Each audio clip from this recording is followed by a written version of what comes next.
So, you want to make a voxel desert? Hey guys, welcome back to TutsByKai. I'm Kai, and today we are back in MagicaVoxel again. I'm super excited because we did the first video and I had a lot of fun with it, so I figure we'll do another one. Today we're going to be making like a desert type scene, and I really like the way this kind of stuff looks. So I'm going to go to our 3 over here. This is the new palette section. I'm just going to pick a random place right there, a square, and I'm going to come up with a deserty sand looking color, something like that, I guess, right? That looks pretty good. So then we're gonna go over here to this B for box select, and we're just gonna drag a little bit. Ooh, that's a little too dark. I want it to be very vibrant, so we're gonna grab that. Yeah, it looks a bit better. We can always fix it up later. We can always change the color later, so I mean, it doesn't really matter. I can just go ahead and like do that. Yeah, that's pretty good. All right. So now we're gonna take this F right here and pull that up for the face select, I suppose, right? And now that we have that done, we can go ahead and go to the voxel editor right there, and we turn this brush size up a little bit. I want to kind of erase some of this inside piece, not that big, maybe about 3. Yeah, I want to erase some of this inside and make kind of like a little circle in the inside right there. Just nothing too fancy. Just carving out a little bit. It's kind of like if you've ever done any modeling before, any painting, it's kind of like just adding layers on top of other things and then just trying to, you know, kind of refine the stuff that we already have. I want to get rid of those pieces in the center as well. And then once we've done that, we can go ahead and add more layers. And I mean, that's just how it works, you know. So what I want to do now is I want to grab a smaller brush size, maybe like a 2. And go ahead and soften these edges up a little bit, right? Something like that, maybe. Just get a bit of random stuff in there. Because, I mean, deserts aren't perfect, you know. So that's one of the biggest reasons I like to go ahead with the voxel brush instead of the box select brush over there. To do this is because it just makes everything look a bit more natural and kind of washed up. Like the wind has been blowing against it. Alright, so that was pretty good. If I wanted to, I can go ahead and fill in some of these gaps. But I like the gaps. I think it looks pretty good. So we're going to go ahead and go back to attach here, change the brush size back down to 1, and I'm going to add, we're going to add in a new color, and then we're going to grab a greenish color, something like that, I guess. Yeah, it looks pretty good. And then we're just going to create some cactuses, some cacti, right? And go straight on up there, maybe over a little bit, something like that. I like making cactuses. I don't know why. It's just fun. it just looks really cool and really fun. So I don't know why I like doing that so much. And then we can just hit F and then just drag that bad boy up, since I don't want him to have sticks coming off of him. Off of that one, I guess little sticks coming off for like arms or whatever. It looks like arms. There was a game back in the day they used to play. I think it was on Miniclip or something like that. And there was a game with like Cactus. He was a Western bandit. I don't remember what it was. It was pretty cool. But it's been a long time since I've played any Miniclip games. But yeah, we're off topic. But we're gonna make some cactuses and then just drag those bad boys up, just something like that. Maybe we'll have this one just have one arm on the side. Maybe going this way instead. Variation, of course. Yeah, I like the way that looks. Alright, so that's pretty good for our cactuses. So what I want to do now is I want to add in some rocks. So we'll go ahead and we'll add in a couple of rocks with this gray color right here. Maybe too gray. Maybe too... It looks kind of bluish. What does it look bluish for? I guess it's just... I think it's just me. That looks weird. It looks kind of blue. But yeah, whatever. That's a big boulder right there.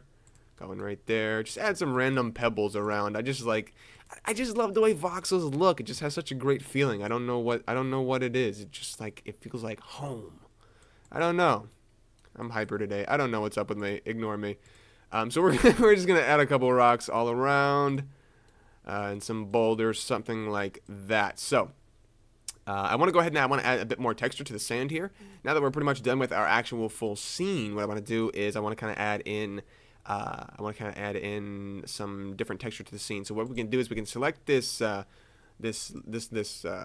right here. And we can kind of go off of that color. So we can add a color that's very similar to that color we have up there. And what we can do is we can kind of make like a darker version of it.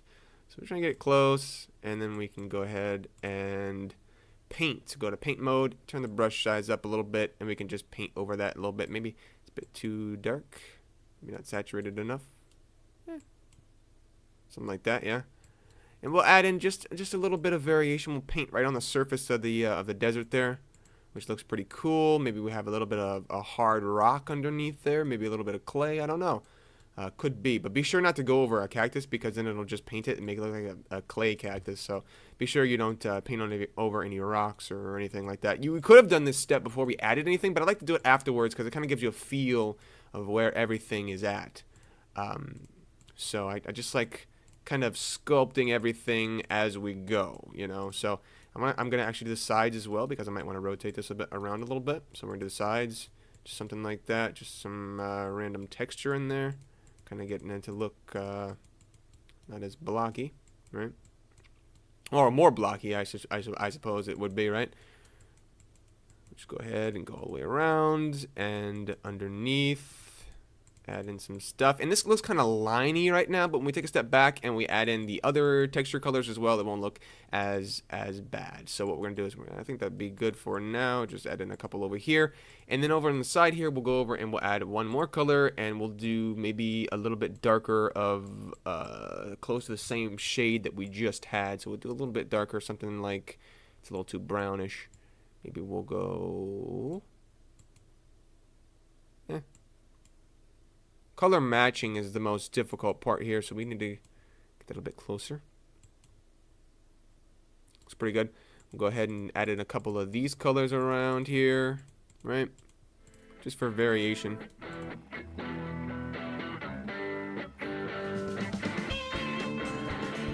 Now I'll do one more color, and we're gonna make this a lighter tan color. So we have a bit of a lighter section going on as well. So we can go ahead and just add in a couple of these. I don't want to do too much of this one. It might overpower the scene. But what I want to do is just get a bit of the lighter color in there, maybe on some specific places, somewhere like that, and all the way around. All right, so we have a pretty splotchy, kind of abstract looking desert here, and I want to add a bit of texture to the rocks as well. So what we'll do is we'll go ahead and we'll create a bit of a darker gray, and we will turn that brush size down, and we'll just paint right on those and kind of give the rocks some texture as well. So that is pretty much it. I do want to do the cactuses as well, so we'll go ahead and do that really quickly. Just a bit of a darker color for the cactuses, something like that maybe. Yeah, looks pretty good. And we'll go ahead and just add in a bit of variation. That's the great thing about MagicaVoxel, is that you can just really easily come in here and create some variation for the things you have in the scene here, for all of the assets and all the voxels and everything. I just really like the way it goes. So that looks pretty good. I think that's going to be it. I hope you guys enjoyed this desert tutorial. We'll go ahead and give this a quick render on camera so you guys can see. If you needed to know how to render, we can go ahead and choose isographic. That's not the right word. Yeah, we'll go ahead and we'll choose. We'll just flip it around a little bit. I kind of want to go maybe from this angle. We'll change around the sun a bit, make it less harsh. Maybe something like that. Maybe. Yeah, sure. And just a bit brighter. Maybe add some fog in. That's the difference right there between the fogs. We'll go ahead and hit aces, because I love the way that looks. That looks great. Much more of the contrast there. Maybe turn up a little bit of the exposure and a little bit of vignette. All right. That is going to be that for our desert tutorial in MagicaVoxel. I'll see you guys in the next tutorial, but until then, bye.